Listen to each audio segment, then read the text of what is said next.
Seja muito bem-vindo, seja muito bem-vinda a mais um podcast Viva ao Máximo. Eu sou o Nata Madeira. Eu sou a Amanda Portugal. E hoje a gente vai falar de um assunto no mínimo curioso. Nós vamos falar sobre não é só criança que tem verme. E aí, será que é só criança que tem verme? Fala um pouquinho aí, Amanda. Não mesmo, né? E eu já vou começar, assim, trazendo o causo. Que História. A história, que é a minha história com verme. Essa nem o Instagram sabe ainda. Então a gente tá aqui... Você nunca contou essa? Não, só no curso, fechadinho, entendeu? Em primeira mão que a gente vai agora publicar, que é a minha história com a Lola, como eu apelidei carinhosamente, minha Tênia. Antes da Amanda contar a história dela, nesse podcast a gente vai falar sobre parasitas, né? O que são parasitas, o que comem, o que causam na gente, os principais sintomas. Eu falo pra você, o que a gente vai falar aqui pode ser que vai ser a primeira vez que você vai ouvir. E é muito impactante, porque a gente que está mais, principalmente a Amanda que está mais incluída nos atendimentos, ela sabe o quanto é impactante o verme na nossa vida. Vamos falar também sobre os exames, sintomas e algumas curiosidades que pouca gente sabe. Principalmente sintomas que você não faz ideia. Que eu acho que isso daí é o, assim, né? Exatamente. O grande plot twist desse podcast. Muito bem. E aí, pra gente começar já animado, a Amanda vai contar a história da Lola, que é uma história, pra mim, muito hilária, pra ela não tanto, mas que vai ser um grande alerta para todos vocês que estão ouvindo e para ficarem para saber mais sobre esses nossos amiguinhos aí. Então vamos lá, eu já era adulta, já era enfermeira e eu trabalhava na unidade de saúde da família. E nessa época eu me alimentava em restaurante, só em restaurante, porque eu trabalhava longe, eu trabalhava em outra cidade de onde eu morava. Meu tempo de almoço era curtíssimo, então eu almoçava em restaurante self-service. Uma coisa importante que você, assim, não é que você se alimentava mal, você só comia na rua, é isso comia que você quer dizer na rua, exatamente. E não era rua, lanche, era restaurante, eu almoçava. Muita salada, inclusive, naquela época. Muita lasanha naquela época também, que você falava. Também, é porque eu fazia, né, olha o equilíbrio da ignorância, era lasanha com salada. Mas eu comia, porque eu sempre gostei muito de salada. E aí, um dia eu estava em casa, num final de semana, e fui no banheiro e senti um negócio esquisito na minha perna, grudada, né, no vaso. E aí eu falei assim, gente, não foi o cocô que voltou, porque não dá isso. E aí quando eu olhei, eu lembro, só de falar, eu me arrepiei inteira e eu tremia, porque eu fiquei tão nervosa, porque chegou, sabe aquele delay do cara crachá, eu não tava acreditando no que eu tava vendo, uma tênia gigante pendurada do meu furico, como diz Olivia. E aí, primeiro veio o desespero de não acredito que isso está acontecendo, segundo, o que eu faço? Vou ter que resolver eu mesma, porque Natan estava em casa, mas assim, não tinha hipótese de eu chamar meu marido para resolver isso. Isso foi há uns 10 anos atrás, a gente estava recém-casado, então não ia ser muito bom para o relacionamento. E aí eu falei, gente, o que eu faço? Aí peguei um papel com muito medo, porque nessas horas ignorância é uma bênção, né? Então eu já tinha o conhecimento e eu fiquei com muito medo de puxar e dela me causar um sangramento ali. E eu falei, gente, tirei com cuidado, gigante. E aí fui tomar o remédio para verme. E como eu passei mal, mas eu passei muito mal. E eu lembro que a gente foi num churrasco no mesmo dia, no dia seguinte, agora eu não me lembro. Eu sei que eu tava tomando a medicação e no churrasco, cheio de gente, um banheiro. Um único banheiro, e eu usei aquele banheiro como se não houvesse amanhã. Eu fui umas 4 vezes no banheiro porque eu estava com muita diarreia, assim, olha, o caos. E aí eu nunca me esqueci disso, e ali foi onde começou a minha grande curiosidade de adulto tem verme? Como assim adulto tem verme? Porque para os profissionais de saúde de um modo geral, parece que assim, né, é igual lá do MIB Homens de Preto, alguém veio e apagou a memória, porque acredita-se que em pleno século XXI, né, na era da inteligência artificial, parasitas não existem mais. E assim, desculpa, my friend, mas eles existem e te habitam. E olha que interessante, né? Um dado sobre a incidência no mundo. Segundo a OMS, que é a Organização Mundial de Saúde, 1,5 bilhão de pessoas em todo o mundo, ou seja, 24% da população, estão infectados por algum tipo de parasita intestinal. Ou seja, será que se é 1 a cada 4 Aqui somos 2, aí são quantos do outro lado? Alguém aqui tá com verme. Alguém tem verme. Ou eu ou vocês. Sim. Então, é muita gente. E a OMS também considera que a desparasitação periódica, ou seja, feita regularmente, em grande escala, é a melhor forma de reduzir. Porque a verdade é que, assim, o sofrimento causado pelos vermes, eles são vários, só que eles são ocultos. Sim. Muitas vezes não são associados, né? Então, fazer essa desparasitação periódica, que seria entre 1 e 2 vezes por ano, é muito importante. E aí eu faço uma pergunta para vocês. Inclusive, digitem aí no comentário, quem não tiver vergonha, qual foi a última vez que você desparasitou? Ou seja, qual foi a última vez que você fez algum tipo de desparasitação? Conta aí nos comentários, porque a maioria dos seus pacientes não fazem. Só fez a última vez quando era criança. E é muito comum a gente ver os exames alterados, que a gente vai falar de exames, a gente vê toda a clínica de sintomas, e aí a gente pergunta pra pessoa e ela fala assim, desparasitei? Nossa, mas nem sei, né? É sempre assim, nem sei, nem consegue estimar em anos quando foi a última vez. Não, inclusive, esse nome de desparasitação pra mim também, né? Foi bem novo, assim, porque como a Amanda, ela mergulhou, né, de cabeça aí, nos outros episódios conta bastante sobre isso, essa é uma das áreas também que você mergulhou muito. Sim. Inclusive, vai ter jabá no episódio, mas, assim, ela mergulhou tanto que ela fez um guia de desparasitação natural, Exato. que também é outro assunto, né? Que a diferença da desparasitação natural e a desparasitação, como que é o nome da que não é natural? Geralmente chamam de vermifugação. Vermifugação. Né? Que é o que a gente vai falar, essa grande diferença e por que é mais inteligente quando você tem essa opção. Quando você tem um poder de escolha, por que é mais saudável para o seu corpo fazer esse tratamento periódico, como a própria OMS recomenda. Exato. E aí, agora a gente já falou da quantidade no mundo, mas olha no Brasil, gente. Segundo o IBGE, cerca de 36% da população brasileira apresenta alguma parasitose. E pasme, tá? 55% das crianças têm alguma doença, ou seja, mais de metade das crianças tem e mais de 1/3, né? 36% também tem. Então, aquele que era 1/4, agora virou 1/3, porque estamos no Brasil. E o Brasil é pior do que o resto do mundo nesse quesito. Nós somos um país em desenvolvimento. E essas estatísticas, elas são muito maiores quando a gente está falando de países subdesenvolvidos e desenvolvimento. Só que a gente está achando que a gente é o quê? Um país... A gente não é, gente. Ainda somos um país em desenvolvimento.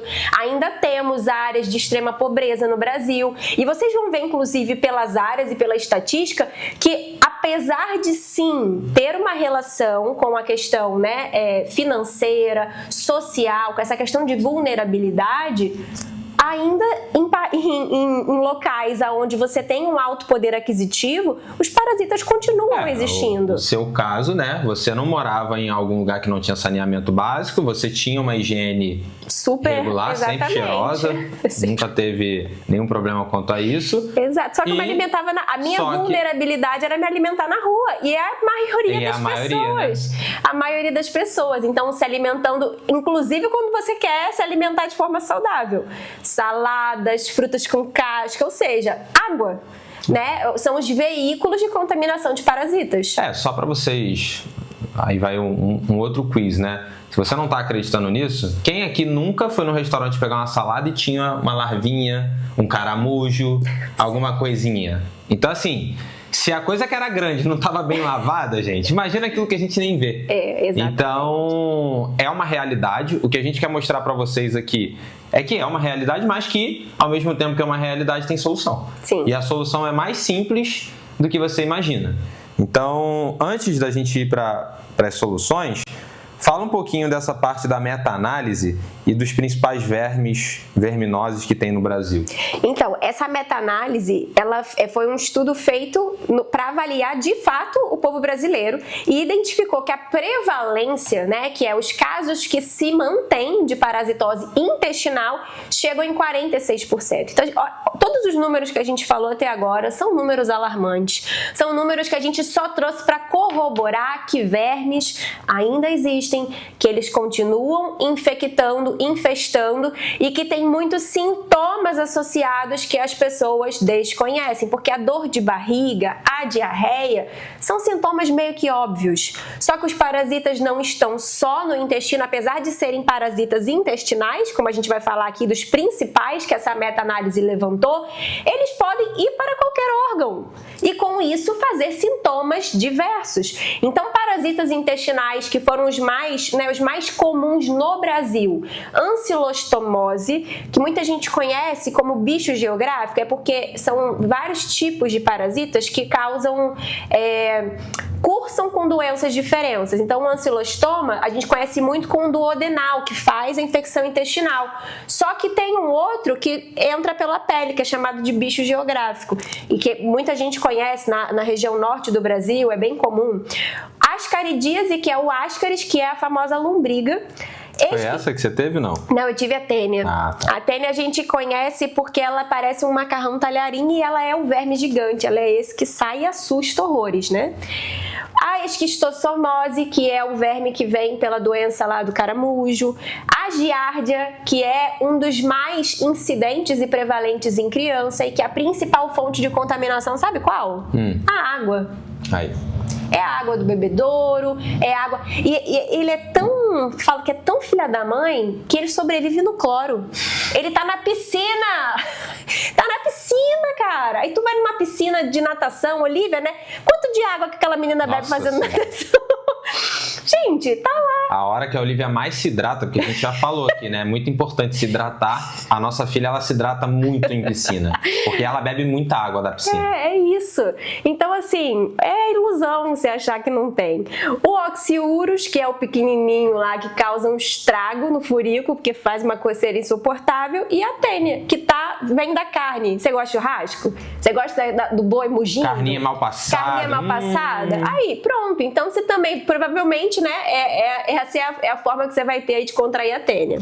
E uma frase de impacto agora, né? Acho que é um momento bom. Qual? Nós somos refém dos nossos vermes. Olha, até a minha caneca tá combinando. Ó. Viemos de presidiários para ilustrar. O modelito quem escolhe é a Dona Amanda, né? Então ela me botou aqui. A gente tá sempre combinando. Vocês pegaram essa? Pô, ninguém pegou essa referência ainda, hein? Nosso easter egg ninguém tinha pego até a gente contar. E agora vocês já pegaram? Que a gente vem sempre de par de jarro? A gente bota aí, ó. Agora a gente tá de cor sim, cor não. De presidiário. E vamos lá. Continuando. Essa parte da Sociedade Brasileira de Pediatria, porque sim, gente, como a gente viu nas estatísticas, é mais em criança. Sim. Né? Não tem não, é menos, não, é mais em criança, só que não é só em criança. O grande alerta que a gente quer fazer aqui é que, além de não ser só em criança, ele pode estar sendo o que é o seu incômodo de anos, porque quando a gente vai ver, vários sintomas são... Ao longo dos anos você tenta de tudo, não consegue pegar e pode ser verme, né? Mas eu queria que tu falasse um pouquinho dessa parte das crianças aqui, né? Da Sociedade Brasileira de Pediatria. Eu achei muito interessante esse dado, que olha como esse dado ele é divergente, né? A Sociedade Brasileira de Pediatria traz a prevalência de parasitose que varia de 15% a 80%. É uma margem, assim, chega a ser absurda, mas é porque, óbvio, quando eles falam isso, eles estão avaliando regiões diferentes. Então, se você pegar uma região muito pobre, né, de mais miséria no Brasil, ela vai chegar nos 80%. E se você pega uma região onde já mais industrializada, vai ter redução, mas não significa que não tem. Sim. E por que é tão importante esse dado de criança? Porque é o que você falou, todo mundo tem verme. É mais comum na criança, só que quem sofre mais, quem pode morrer é a criança. Então, a gravidade da doença, ela é mais na criança, que vai ter dificuldade de desenvolvimento, que vai estar abaixo do peso, né, que vai sofrer com desnutrição, que pode chegar no óbito. Mas não significa que adultos, isso que a gente quer que vocês saiam daqui, assim, sabendo, não significa que adultos não sofram com parasitas. E olha outro dado interessante que a Sociedade Brasileira de Pediatria trouxe, é que as crianças em idade escolar são as mais vulneráveis, e essa taxa aí varia de 23% a 60%, só que uma coisa que eu não sabia, que me pegou, lactente. Vocês sabem o que é lactente? Tá amamentando. Criança que é amamentada de 0 a 2 anos, 15%. Pequenininhos. Mas por quê? Você que é pai de Olivia, o que a Olivia faz até hoje? Bota tudo na boca. Na boca, gente. Mas tudo. Ela não tem critério. Ela era aquele bebê que lambia o chão. Então, assim, bota tudo na boca. E aí, você tem pet em casa que convive com você, e mesmo que não tenha, vem pela água, vem pela alimentação, vem pela poeira, vem pelos vetores de inseto. Mas se você tem pet, essa estatística aumenta ainda mais. Então, até bebês vão ter verme. Não, e é interessante, né, que quem tem pet e cuida bem, sabe que primeira coisa é você dar a vacina de verme, remédio de verme. A gente mesmo, né, tá com um filhote aqui em casa e a gente tá vermifugando ele. E aí você não vai vermifugar você? Os vermes vão sair dele e vão pra onde? Né? Então é bem nisso, né? E aí teve estudos, assim, gente, o que a gente quer mostrar pra vocês é quão esse é um assunto sério. Existem diversos estudos, inclusive teve um estudo recente no Brasil, de 2020, que fala sobre as regiões. E o que eu achei interessante primeiro, as regiões do Brasil, né? A gente sabe que temos aí 5 grandes regiões, que é o Sudeste, Centro-Oeste, Nordeste, Sul e Norte. Elas têm ali meio que próximo, por mais que a gente tenha, né, um pouco do Sudeste com menos incidência do que o Norte, por exemplo, que é o que tem maior. Mas o que chamou a atenção, né, a Amanda chamou a atenção, foi a região Sul, né, Amanda? A região Sul, porque justamente para quebrar essa grande objeção, esse grande pensamento de uma associação exclusiva a regiões mais pobres, a regiões com menor infraestrutura. E aí você vê, ok, região Sudeste é a mais desenvolvida, é a mais rica do Brasil, ela tem uma estatística menor, mas que não é tão menor, é 37%. Mas aí você pega a região Sul, que é uma região desenvolvida, uma região rica e que é 51%. Então, assim, é pra mostrar que... Aí eu fiquei até questionando, aí sou eu elucubrando, né? Como eles consomem muita carne, fiquei pensando, será que seria por conta disso? Pode crer. Porque é um povo que tem, né, o churrasco, a carne, né? Muito presente. Então, mas aí fui eu aqui com minhas elucubrações. Mas é muito interessante saber que, em média, no Brasil, 46%. Variando isso, do Sudeste com 37%, a região Norte com 58%. Então, ainda assim, são altas incidências. E a OMS, a recomendação que ela dá sobre essa forma de prevenção, que é essa desparasitação em massa, feita de forma periódica, ela recomenda que se uma região do país ali tiver acima de 20% de prevalência de parasita, que ela faça essa vermifugação uma vez ao ano. Se for acima de 50%, 2 vezes ao ano. E aí, somente aqui a região Sudeste...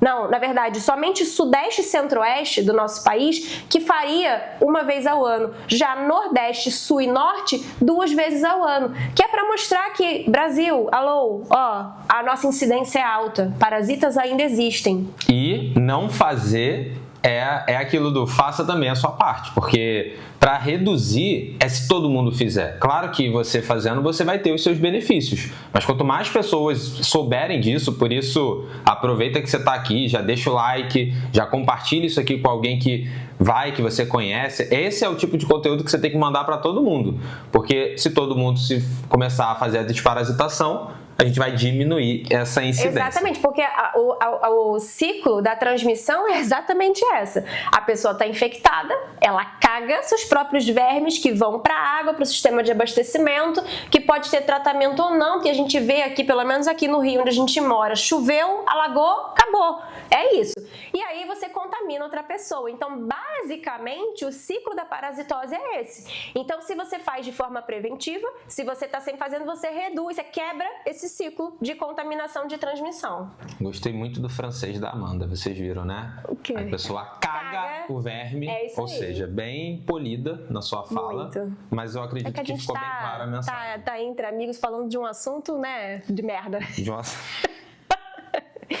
Exatamente, tá. Então agora a gente já conseguiu provar o ponto, acho que sim, né? Então vamos aí para entender, porque assim, agora a gente vai para a arte da guerra, Sun Tzu. Para você vencer seu inimigo, você tem que conhecer. Então quanto mais você conhece o seu inimigo, e o nosso inimigo aqui é o verme, são os parasitos, mais a gente vai ter chance de combater. Então começa aí, Amanda, contando pra gente o que são os parasitas. Então, primeira coisa que a gente precisa, é legal a gente falar isso, porque assim, a gente associa parasita a verme, certo? Tá errado? Não, não tá errado. Só que parasita é a forma de relacionamento entre micro-organismos. Então, lá no grego antigo, esse termo era usado para chamar o que a gente chama de político hoje, a gente pode falar, porque eram os funcionários públicos que iam nos eventos e para comer de graça, para poder tirar proveito. Arroz de festa. Assim chamavam-se os parasitas. Depois, esse termo foi usado para chamar qualquer pessoa que tirasse vantagem de outra.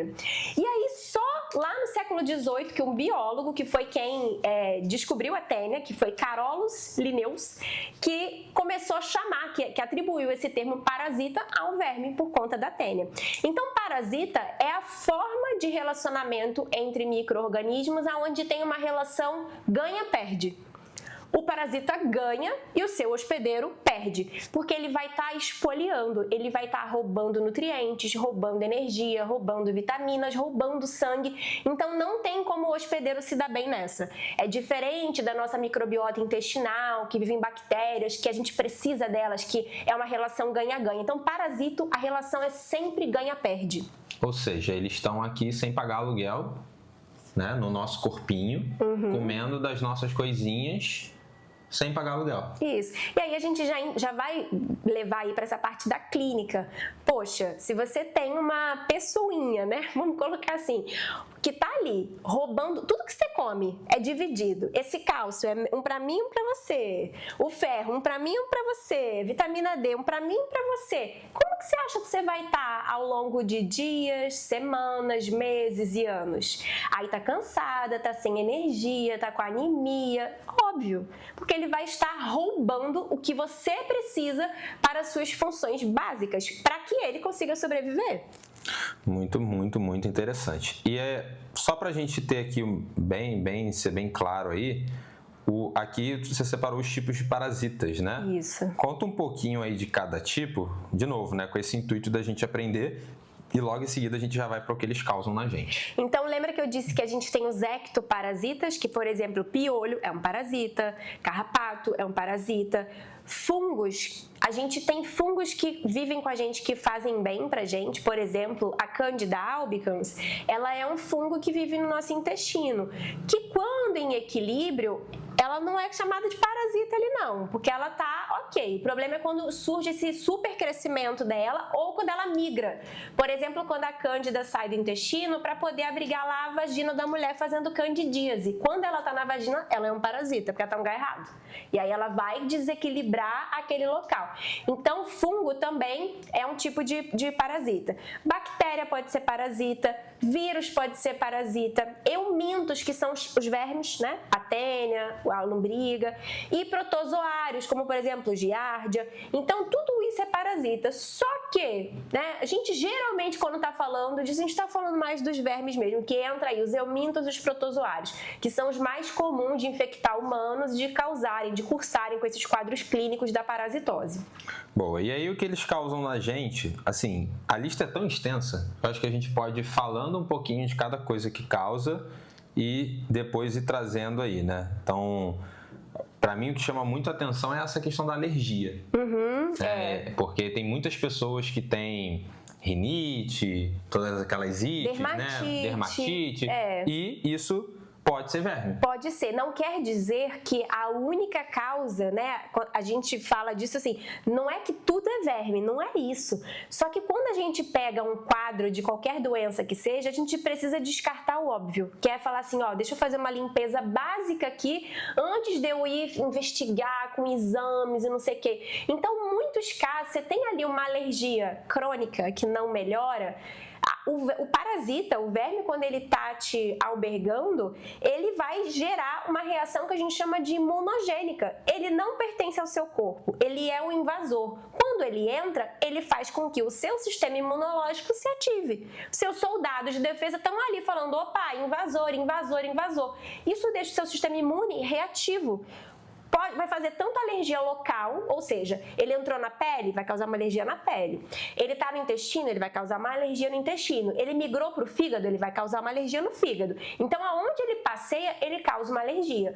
Só que por deixar o seu sistema imune ativado, seu sistema imune fica no burnout, né? Qualquer coisa que chega, ele reage. Então, você entra num quadro alérgico mais extenso, que às vezes a raiz é por conta de um parasita. Então, isso é interessante da gente falar. Você tem algum problema de pele que você já usou cremes maravilhosos e corticoide e um monte de coisa que não resolveu? Aí vem a pergunta, desparasitou quando? Porque pode ser o verme, pode ser o fungo.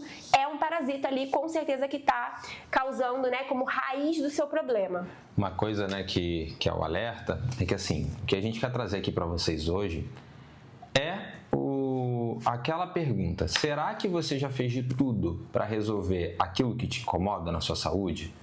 É uma alergia? É uma dermatite? É uma dor de estômago? É uma gastrite? Coisas que foram rotuladas e que você entendeu que eu preciso conviver, né? Tem muita gente que fala, eu tenho tal coisa, e a pessoa convive anos e anos.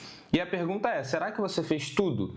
Porque, como eu falei aqui, né, a maioria esmagadora das pessoas não fez a desparasitação, que é uma coisa simples de fazer e que cura, né? Sim. Cura muitos e muitos sintomas. E a gente vê isso na prática. Então, assim, é por isso que eu falo, não só enquanto estudiosa do assunto, mas quanto quem está no campo. Quem está no campo atendendo. Então, a gente vê isso na prática. Você consegue reverter muitos quadros fazendo o básico, né? Fazendo essa limpeza intestinal. E aí, Amanda, fala um pouquinho também do que eles causam na gente, assim, para mais essa parte técnica, né? De novo, a gente está na busca aqui de conhecer mais sobre os parasitas. Então, primeiro, eles quebram nossos tecidos. Pensando aí nesses intestinais, para poder sobreviver, quando eles chegam no intestino, eles se acoplam. Então, eles grudam mesmo com ventosinhas e, com isso, eles já quebram o seu tecido. Quando eles migram pelo seu corpo, passeiam pelos seus órgãos, eles geram lesões, geram inflamação. Então, inflamação, que é um assunto que eu também bato muito, que hoje a medicina tem batido muito. Quando a gente está falando de inflamação intestinal, a gente precisa, como eu falei, fazer o básico, fazer uma limpeza, tirar quem está ali causando uma inflamação local. Então, ele vai gerar, por uma resposta imunológica do seu corpo, uma inflamação, porque é um corpo estranho que está ali. Eles também podem causar anóxia, que é, eles consomem oxigênio. Então, eles roubam o seu oxigênio e aí dificulta o transporte de oxigênio para o seu corpo. Então, a gente lembra, claro que aqui tem parasitas que fazem isso de forma muito grave, a ponto da pessoa ter problemas graves respiratórios. Mas falta de energia, que é uma coisa que a gente vê muito por conta do ferro, por conta do sangue, também por conta de oxigênio. Porque se não tem oxigênio chegando no seu corpo como um todo, você se sente cansado. Você está constantemente sem energia.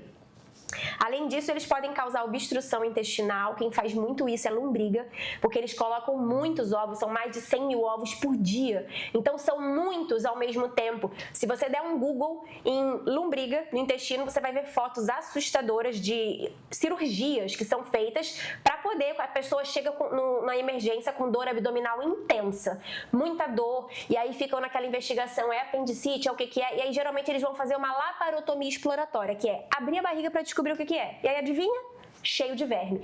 Abre o intestino e tem um bolo que causou uma obstrução, porque as fezes não conseguem passar, e isso é um problema grave que pode levar o indivíduo a óbito. Então, eles podem causar obstrução e podem não, né? Causam sempre intoxicação, porque eles liberam toxinas que novamente te inflamam, novamente disparam o seu sistema imunológico. Inclusive, se você quiser ver alguns vídeos, a Amanda postou, né? Alguns vídeos de parasitas lá no Instagram. Vai conseguir ver ali que tem alguns vídeos impressionantes. O que me impressiona muito é aquele do sushi, né? Do verme do sushi, que impressiona bastante. Que é um parasita, vamos colocar assim, novo, né? Ele tá hypado agora, mas é porque a gente não se contaminava com ele. Ele é raro. Só que agora ele tá frequente. Agora ele aumentou a sua frequência, porque ele é um parasita que vem do peixe e as pessoas adoram comer o quê? Eu não tenho coragem, gente. Eu não sei como que vocês têm. Carpaccio, carne mal passada, salmão cru. Tá amarrado. Tá doido. E agora vamos falar um pouquinho de como a gente pega os parasitas. Na verdade, quando eu li como a gente pega, só por viver, né? Tá vivendo, tá pegando. É isso aí. Né? Conta aí um pouquinho de como a gente pega. Já começa que vias respiratórias. Só o fato de você respirar. Respirou, tá pegando. Você pode estar respirando aí, né? Um cistozinho de parasita que tá entrando.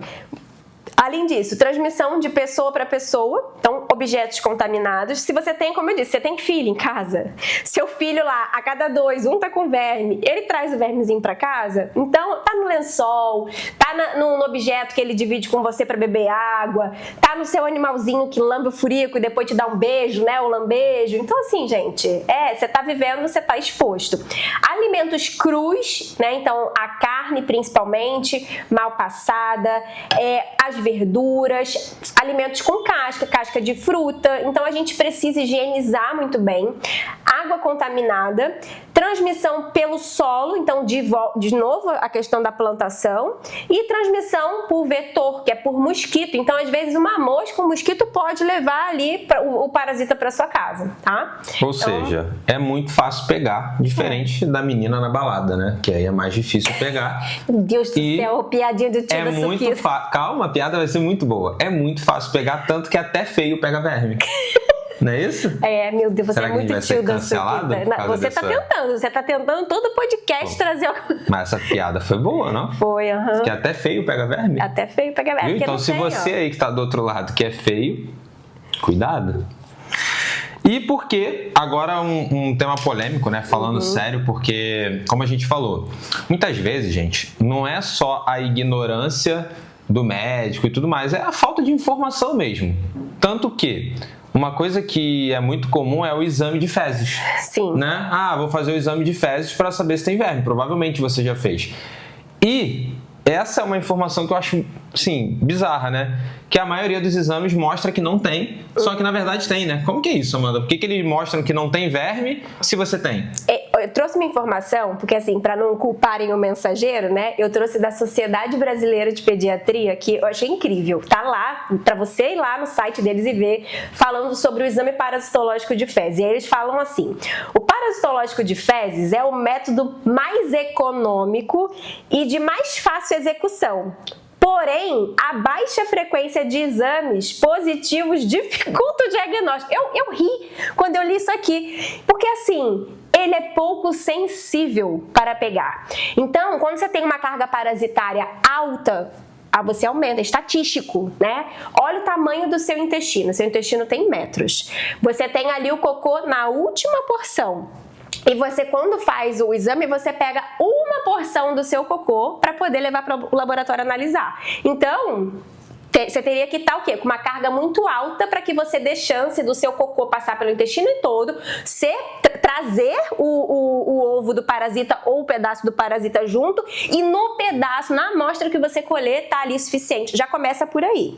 Aí você precisaria de várias amostras, porque o que os estudos mostram hoje se você tem 3 amostras ou mais, por isso que o parasitológico de fezes, eles pedem 3 amostras. Quanto maior o número de amostras de fezes, mais chance você tem de identificar o parasito.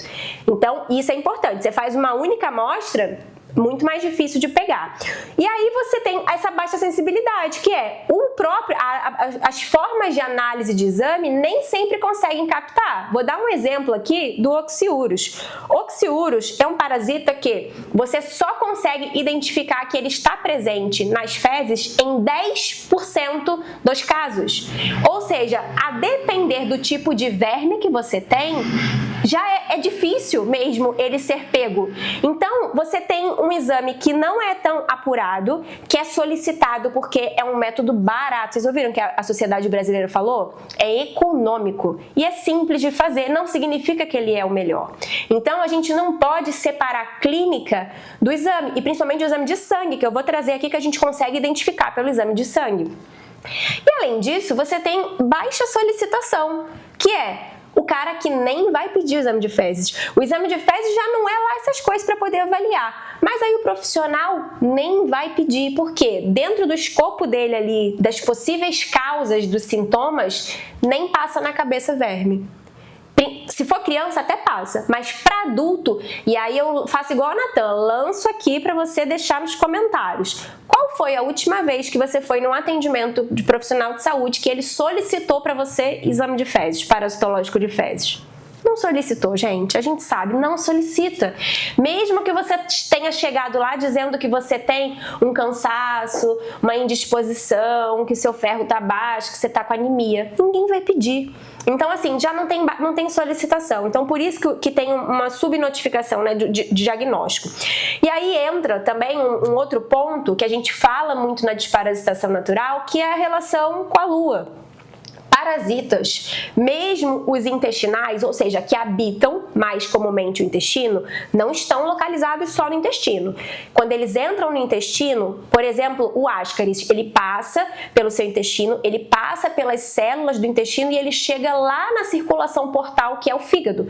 Quando ele passa por essa circulação, ele cai no fígado. Quando ele está no fígado, é como se ele pegasse ali o passaporte e a partir dali o fígado carimbou. Agora você pode ir para onde você quiser. E ele vai para onde ele quiser. Então ele vai para as vias respiratórias. E aí é o que a gente fala, tosses que não melhoram, tosses que só aparecem no final do dia, né? À noite, quando a criança vai dormir.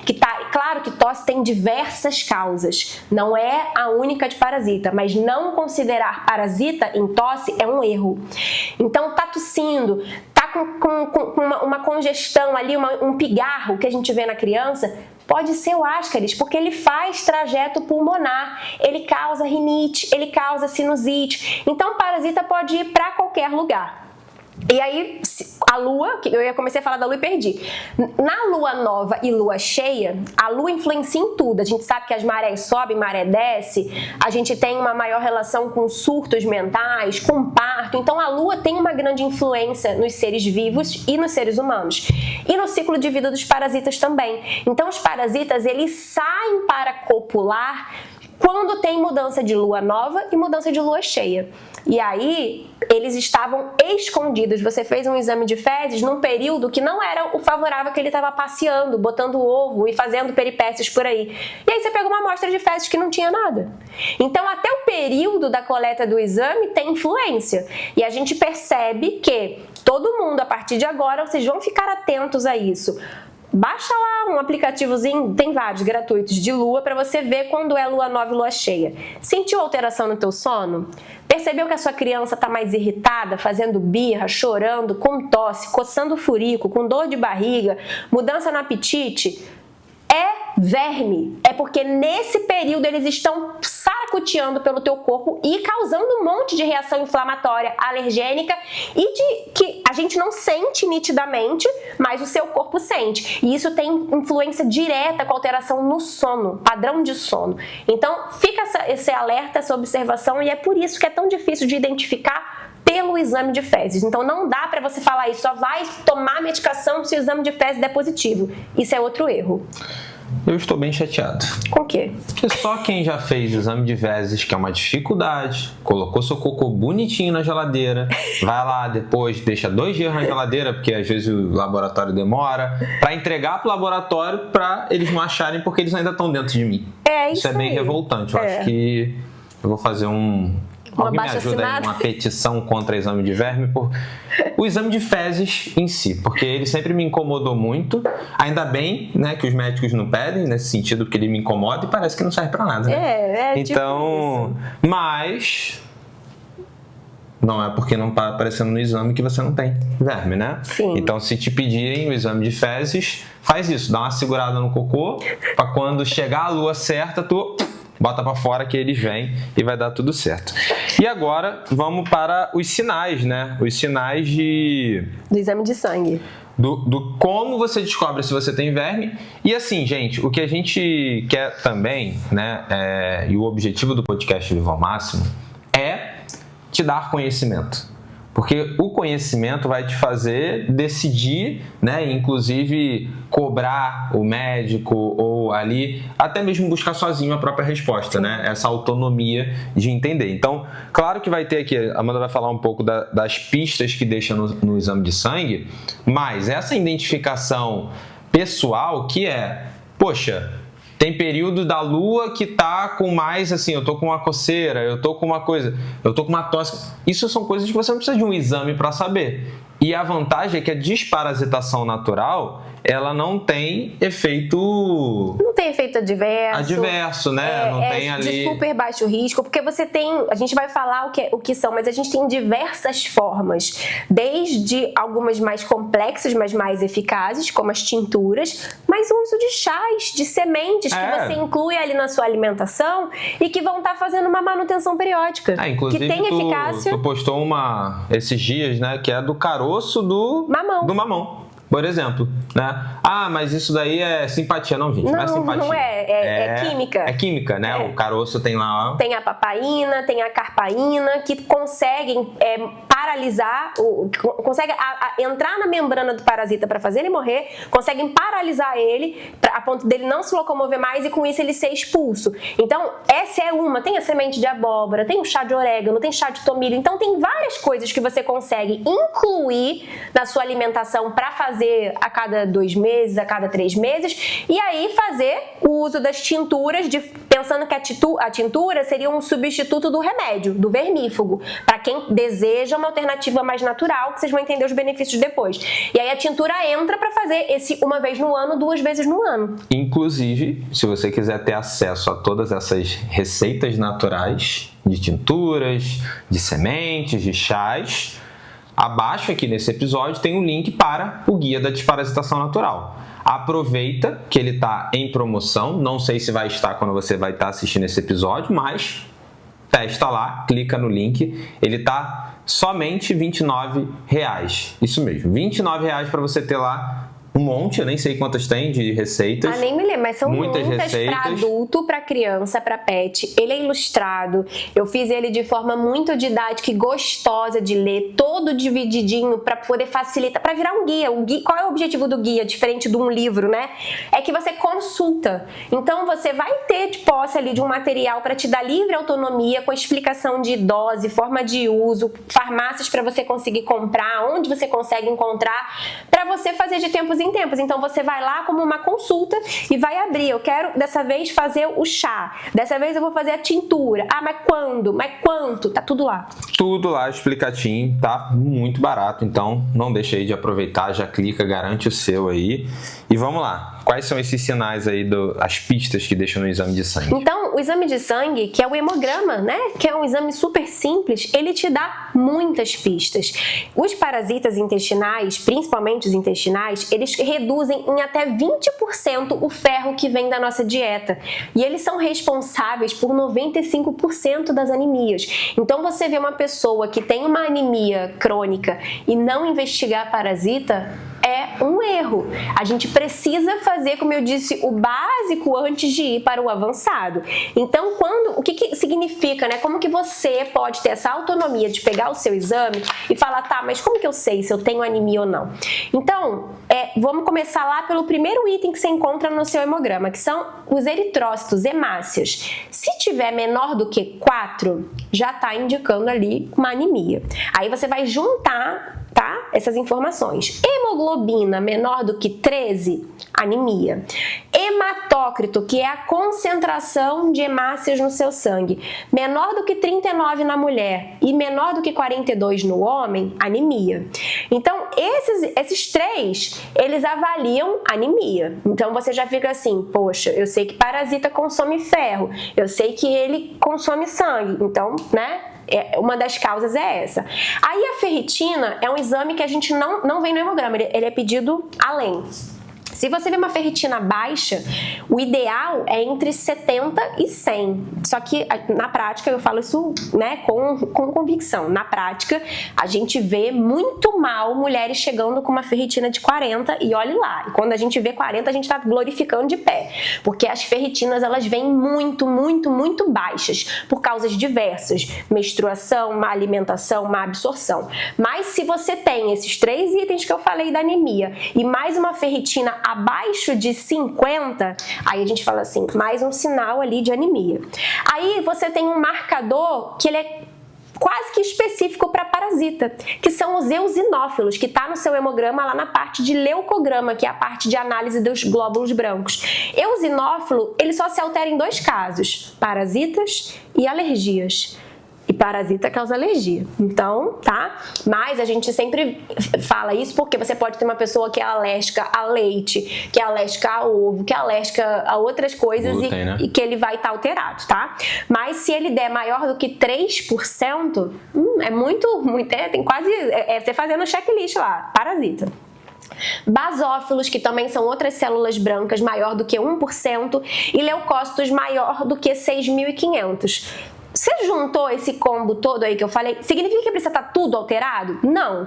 Se você tem um eosinófilo e um sinal de hemoglobina lá já baixo com hematócrito, pra mim já tô fechando, com mais a clínica, com os sintomas que a gente vai falar. Mas se você tem esse combo todo, né, aí você fala, poxa, tá vendo? Eu nem precisava do exame de fezes, porque isso daqui com mais os sintomas, eu já vou orientar, vou perguntar quando foi que desparasitou, e aí eu vou fazer entrar com o protocolo de desparasitação, tá? Então, esses são os sinais que dão pistas nos exames pra gente.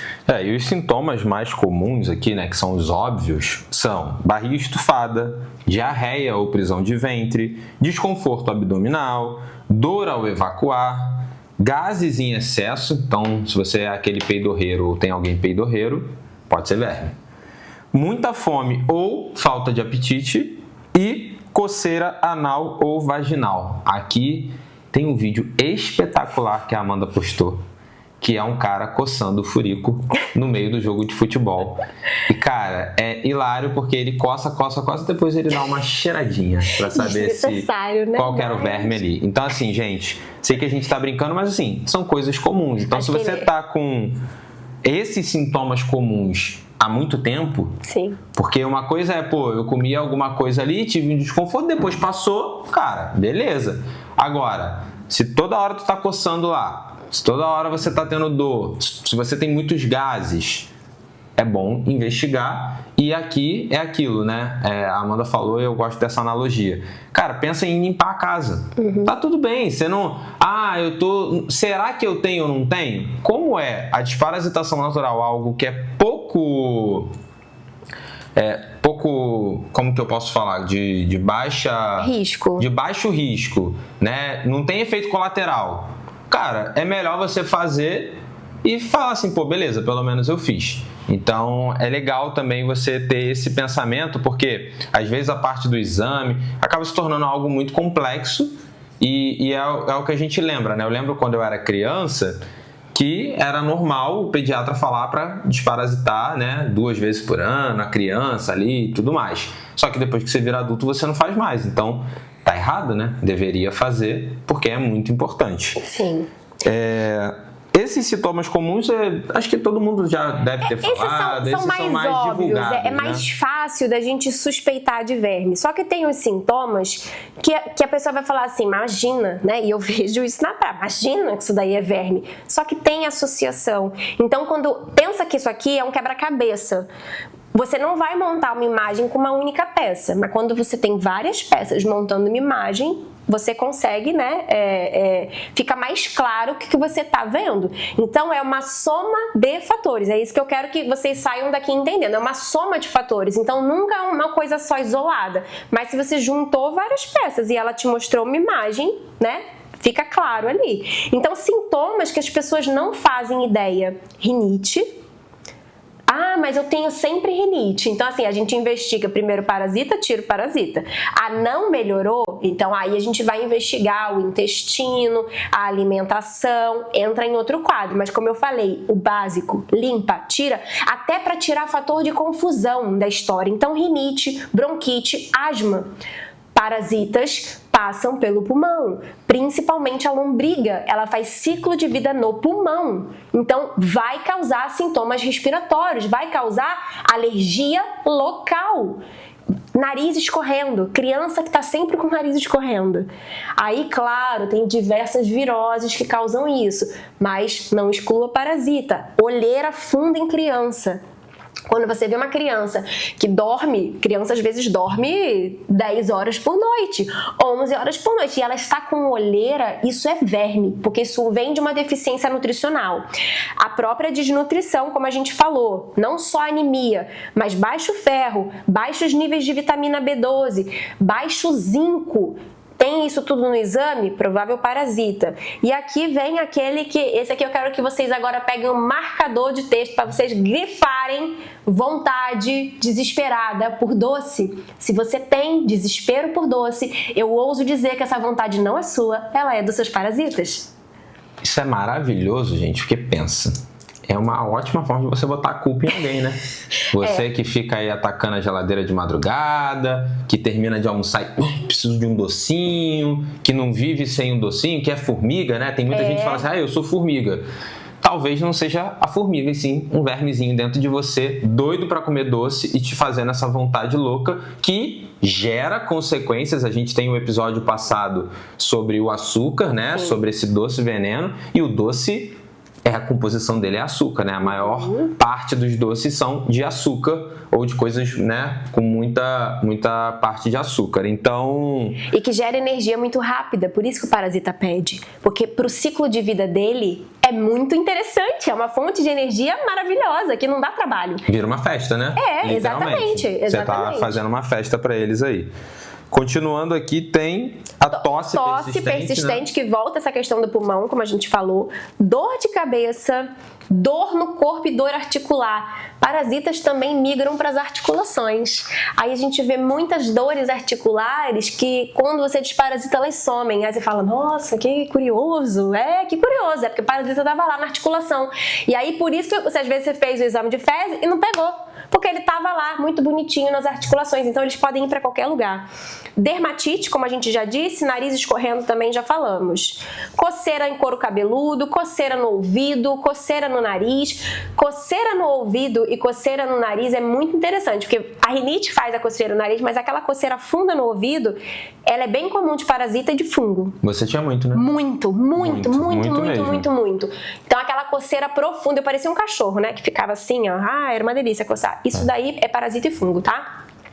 Dificuldade para dormir, sono agitado, pesadelo, dificuldade de digestão, crianças com dificuldade de aprendizado, e aqui é interessante a gente falar sobre isso, que a gente vive numa era dos autodiagnósticos de TDAH, que a gente sabe que tem causas diversas, a começar pelo alto consumo de telas.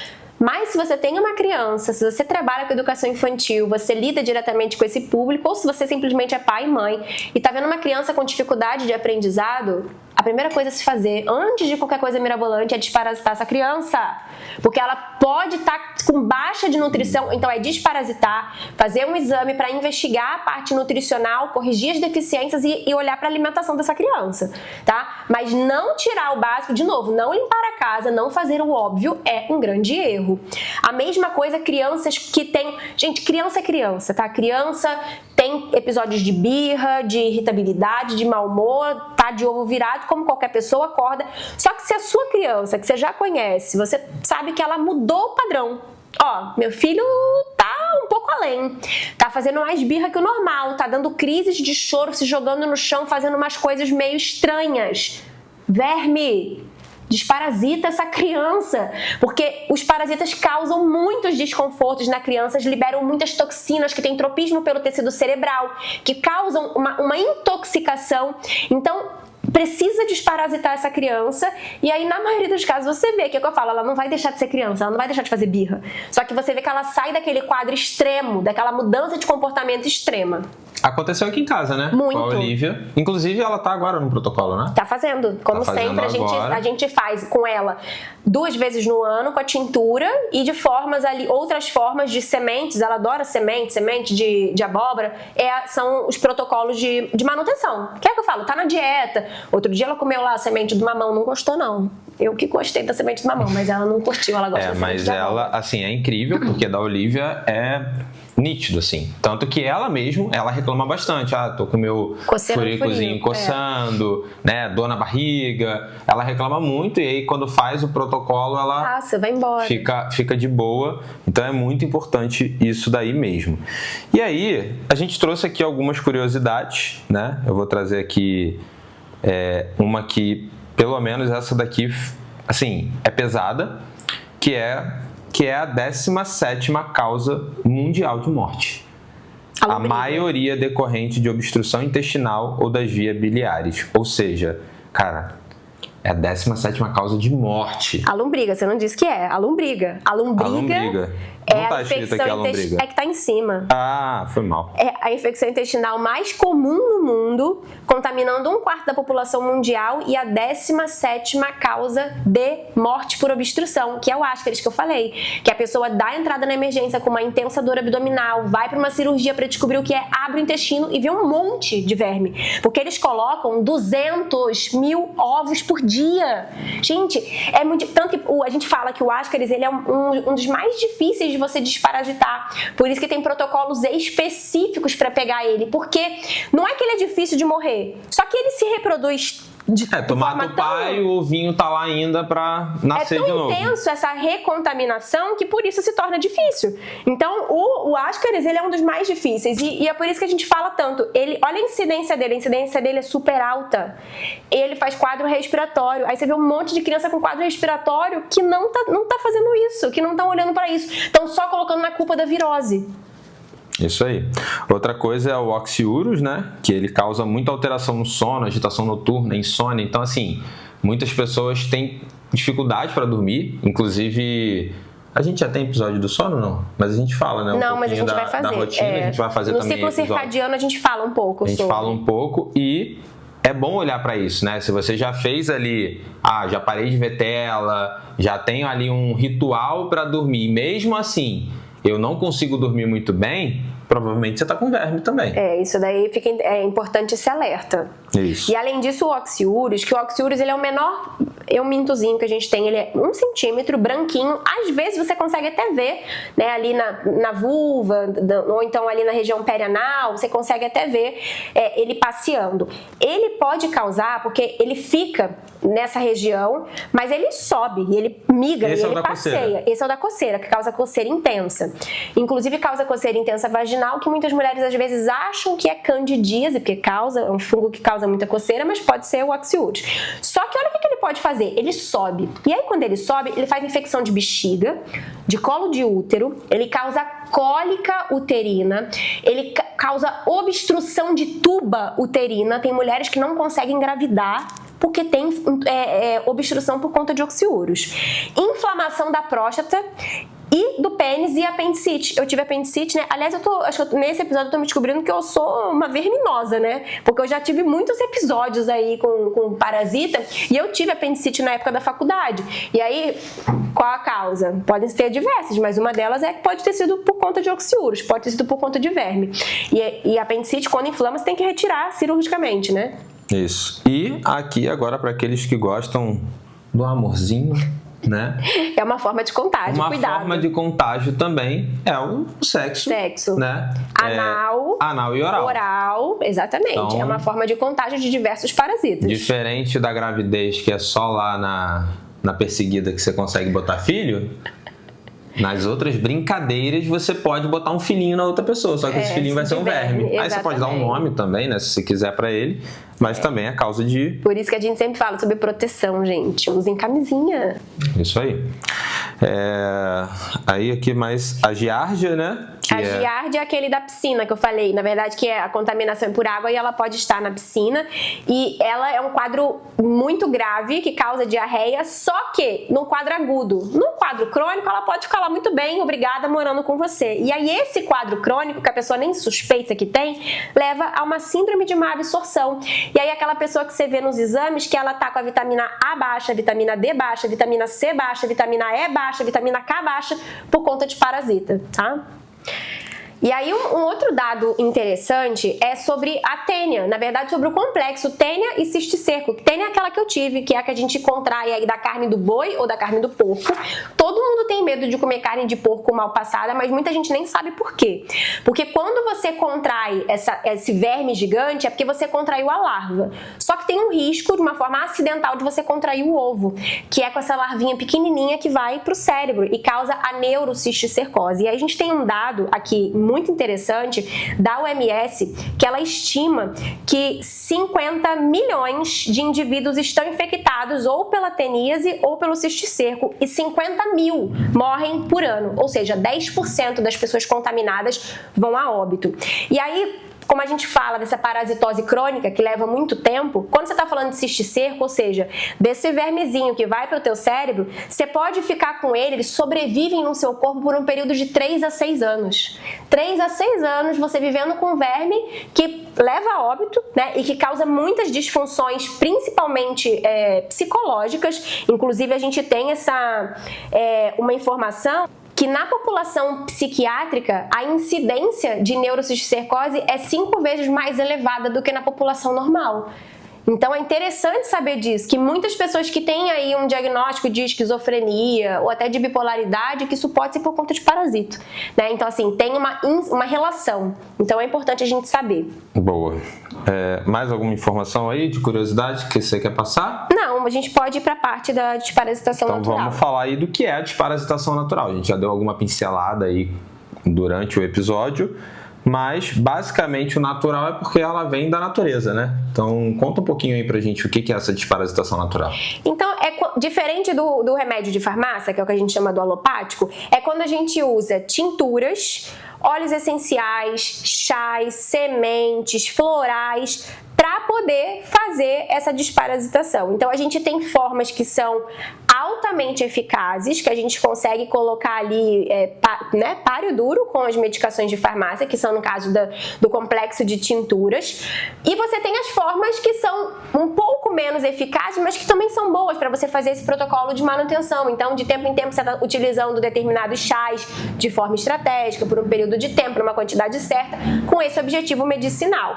Então é diferente do remédio de farmácia. E que também, quando você fala da desparasitação natural, é o cuidado que você tem de primeiro proteger o fígado. Então, primeiro a gente faz uma limpeza intestinal pela alimentação, que é retirar os alimentos mais inflamatórios. Aí a gente protege o seu fígado, para o seu fígado, ele é o que vai lidar com as toxinas que os parasitas vão liberar quando eles morrem.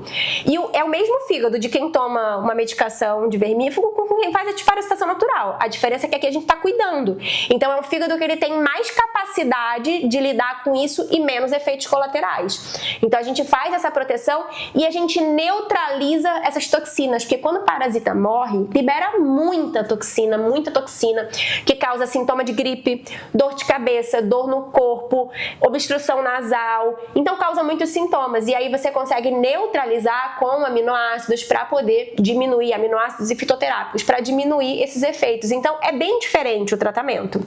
Basicamente você trata no pré, né, no matar, no durante no e matar, no pós, que é o durante, e depois tu cuida dos defuntos que estão ali dentro, né? Exatamente. O outro, o que não é natural, ele só se preocupa em matar, né? Sim.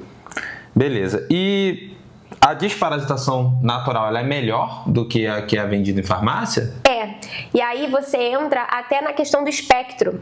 Quando a gente pega os remédios mais populares, né, de farmácia, eles são muito eficazes para uma gama específica. Então eles geralmente pegam entre 15 e no máximo 20 tipos de parasitas. Só que a gente tem catalogado que a gente tem mais de 100, quase 200 parasitas que nos abrigam, né, e nos colonizam. E quando você fala dessas tinturas, né, até de alguns chás, eles conseguem pegar esse mais amplo espectro, além de fazer duas coisas muito importantes que os remédios de farmácia não fazem. Primeiro, que é não causar desbiose, que é o remédio de farmácia, ele chega, pensa que é uma bazuca, ele chega aloprando o teu intestino. Então ele vai matar o parasita, só que ele também vai matar toda a sua microbiota boa, que você precisa, inclusive para fazer controle. Então você toma um vermífugo e aí logo depois você faz candidíase. Aí não entende a associação, porque você matou o parasita, mas você também matou suas bactérias protetoras. Com isso, elas que não deixavam o fungo crescer. E aí com isso o fungo cresceu e você desenvolveu uma candidíase. Então a natural não vai fazer desbiose, não vai matar as suas bactérias boas. E ela vai tirar o biofilme, coisa que o vermífugo de farmácia não faz. Biofilme, vou tentar dar um exemplo aqui. Pensa Pensa que você pegou um balde aí da sua casa e botou água e esqueceu, né? A gente faz muito isso aqui, de botar um pano de molho e esquecer. E aí quando você vai lavar, você joga aquela água fora e vê que fica uma película ao redor do balde, uma coisa meio gosmenta. Aquilo ali é biofilme, porque é a casinha, né, daqueles micro-organismos, das bactérias que estão ali. Potinho de água de cachorro também fica isso? Garrafa de água, qualquer coisa que você deixar ali, uma água parada. É tipo um limo, só que o limo geralmente é verde. O biofilme, ele não chegou ainda nesse estágio, mas você sente. Quando você tem parasita, você também tem biofilme. E o vermífugo não consegue remover biofilme. E aí você faz o quê? Favorece a reinfecção. Favorece o crescimento.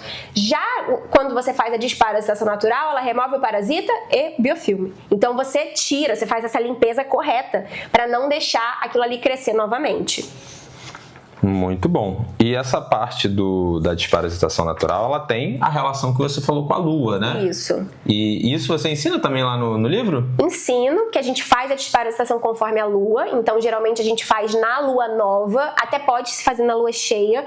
Só que lua cheia tem uma associação com maior sintomas. Então, a gente dá preferência por fazer na lua nova, porque você tem alta eficácia e tem uma redução desses sintomas. E, geralmente, você vê que até o vermífugo, ele é dado de forma meio que aleatória. E aí não é que ele não tem eficácia, ele tem eficácia, só que ele poderia ter uma eficácia otimizada, melhor e com menos dano, porque ele também sobrecarrega muito o fígado. Se você fizer uma desparasitação como a gente recomenda, né, aí 2 vezes no ano, na verdade se você fizesse mais, 3 a 4 vezes no ano com vermífugo, você vai estar no final dessa brincadeira toda aí com comprometimento hepático. O fígado vai estar ferrado, porque não dá conta dessas medicações muito fortes. Então ainda tem isso. O natural não gera essa sobrecarga do fígado, porque pelo contrário, você cuida do fígado, protege o fígado e eles não têm esse alvo tão grande. Então até para você fazer isso com maior frequência, não dá para você fazer com a medicação de farmácia. Senão você vai gerar muito prejuízo para a sua saúde. E a gente usa esse em conjunto com a lua para saber o período que o parasita está mais vulnerável para ele morrer. Na verdade, se vocês forem perceber, né, é toda uma estratégia, né, uma estratégia de quando fazer, de como fazer, de o que usar, né, essa questão que a Amanda falou, que foi o que me chamou muito a atenção, que é, beleza, de farmácia vai ser específico para um tipo de verme, só que, cara, eu posso ter 200, 100... Então que eu pegue algo, que eu faça com algo que pegue o maior número possível, porque aí eu faço essa real limpeza. Que ao invés de eu pegar lá e jogar a sujeira para debaixo do tapete, eu vou recolher a sujeira, jogar fora e tirar, que é isso que a gente faz com a desparasitação natural. E, como a gente falou, né, onde que você pode aprender? Onde será que você pode aprender mais sobre desparasitação natural? Além desse belo episódio, que a gente falou bastante coisa, só que nesse episódio não dá pra gente entrar no que a Amanda entra no guia, né, entra no livro, por causa da quantidade de informação que a pessoa precisa sincronizar. Então, onde que a gente consegue aprender mais, Amanda?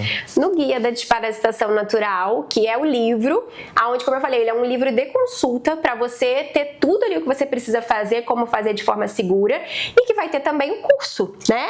O curso, a gente já tem metade pronto, e aí o curso ele é a mesma coisa do guia, mas de forma assim, a gente conversando, eu aprofundando, né, então trazendo ali uma abordagem mais completa para quem realmente quer se aprofundar nesse assunto. E vamos ter também, em breve, o guia na versão física, só que não sabemos quando. Então, por enquanto, qualquer recomendação, garanta o seu guia. Lá no link aqui embaixo você vai poder comprar o seu guia com um precinho bem camarada.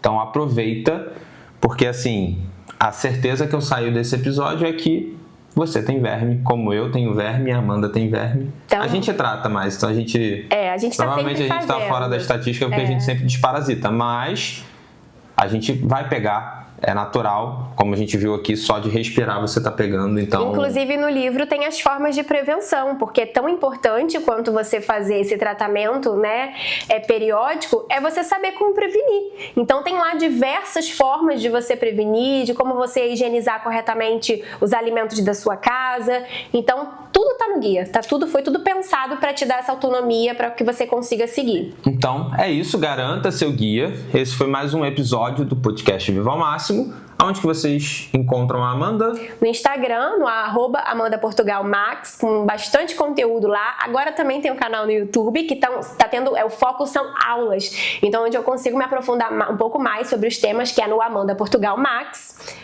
E aqui também, né? No podcast Viva ao Máximo. Então, assim, se você ainda não curtiu, curta esse vídeo para dar uma moral pra gente, encaminhe para quem você entende que esse conteúdo é relevante e siga o canal para você ser notificado. Temos vídeos, por enquanto, todas as quintas-feiras, 7 horas. Pode ser mudado, não sabemos se vai ser mudado, então, por enquanto, no episódio de hoje é essa previsão. É isso, vocês me encontram no Instagram, no @natamadeira. E nos vemos no próximo episódio. Até lá!